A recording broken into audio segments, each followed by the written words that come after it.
I call the Prime Minister. Thank you, Mr. Speaker. With your permission, I'll make a statement about the situation in Ukraine. Last night, President Putin flagrantly violated the Minsk peace agreements by recognising the supposed independence of the so-called People's Republics of Donetsk and Luhansk in eastern Ukraine. In a single inflammatory speech, he denied that Ukraine had any tradition of genuine statehood, claimed that it posed a direct threat to the security of Russia, and hurled numerous other false accusations and aspersions. Soon afterwards, the Kremlin announced that Russian troops would enter the breakaway regions under the guise of peacekeepers, and Russian tanks and armoured personnel carriers have since been spotted. The House should be in no doubt that the deployment of these forces in sovereign Ukrainian territory amounts to a renewed invasion of that country. And by denying Ukraine's legitimacy as a state and presenting its very existence as a mortal threat to Russia, Putin is establishing the pretext for a full-scale offensive. I think honourable members will struggle to understand or to contemplate how in the year 2022 a national leader might calmly and deliberately plot the destruction of a peaceful neighbour. And yet the evidence of his own words suggests that is exactly what President Putin is doing. When I said on Saturday that his scheme to subvert and invade Ukraine was already in motion before our eyes, the events of the last 24 hours have, sadly, shown this to be true. We must now brace ourselves for the next possible stages of Putin's plan. The violent subversion of areas of eastern Ukraine by Russian operatives and their hirelings, followed by a general offensive by the nearly 200,000 Russian troops gathered on the frontiers at peak readiness to attack. If the worst happens, then a European nation of 44 million men, women and children would become the target of a full-scale war of aggression, waged without a shred of justification for the absurd and even mystical reasons that Putin described last night. Unless the situation changes, the best efforts of the United States, of this country, France, Germany and other allies to avoid conflict through patient diplomacy may be in vain. From the beginning, we have tried our utmost, we've all tried, to find a peaceful way through this crisis. On the 11th of February, my right honourable friend, the Defence Secretary and the Chief of the Defence Staff, Admiral Radakin, paid the first joint visit to Moscow by the holders of their offices since Churchill, who was also Defence Minister at the time, travelled to Russia with General Allenbrook in 1944.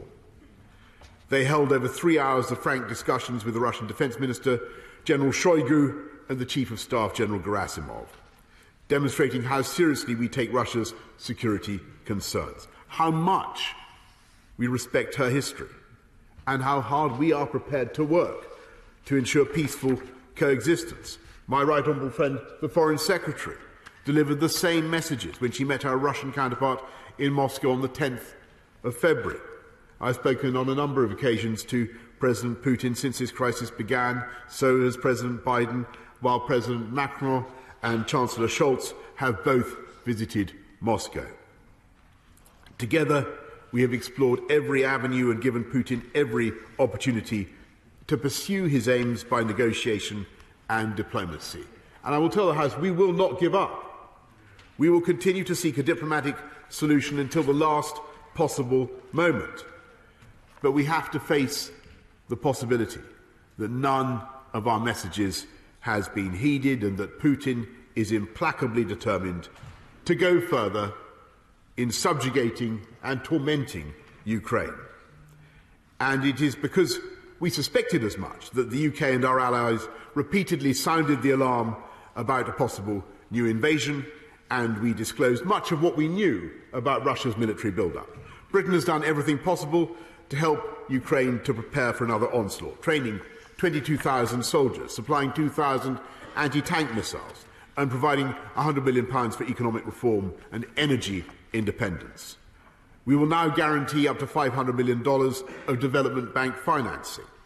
I travelled to Kiev to meet President Zelensky on the 1st of February. I saw him again in Munich the weekend. I spoke to him again last night, soon after President Putin's speech, to assure him, as I'm sure the whole House would agree was the right thing to do. I assured him of Britain's unwavering support for Ukraine's sovereignty and territorial integrity.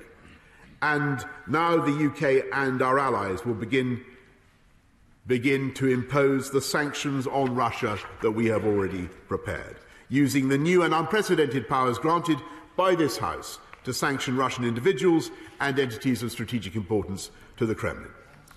Today, the UK is sanctioning the following 5 Russian banks: Rossiya, IS Bank, General Bank, Promzyaz Bank, and the Black Sea Bank. And we are sanctioning 3 very high net worth individuals: Gennady Timchenko, Boris Rotenberg, and Igor Rotenberg. Any assets they hold in the UK will be frozen. The individuals concerned will be banned from travelling here. And we will prohibit all UK individuals and entities from having any dealings with them. This is the first tranche, the first barrage of what we are prepared to do. And we hold further sanctions at readiness to be deployed alongside the United States and the European Union if the situation escalates still further. Last night, our diplomats joined an emergency meeting of the UN Security Council, and we will raise the situation in the Organisation for Security and Cooperation in Europe.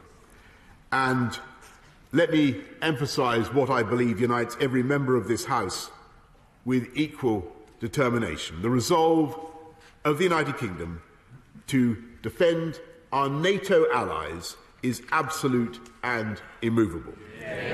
We've already doubled the size of our deployment in Estonia, where the British Army leads NATO's battle group, and when I met President Levits of Latvia and Prime Minister Kallas of Estonia in Munich on Saturday, I told them that we would be willing to send more British forces to help protect our allies if NATO makes such a request.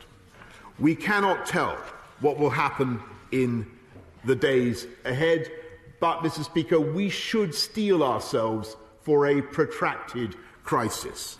The United Kingdom will meet this challenge side by side with our allies, determined that we will not allow Putin to drag our continent back into a Hobbesian state of nature where aggression pays and might is right.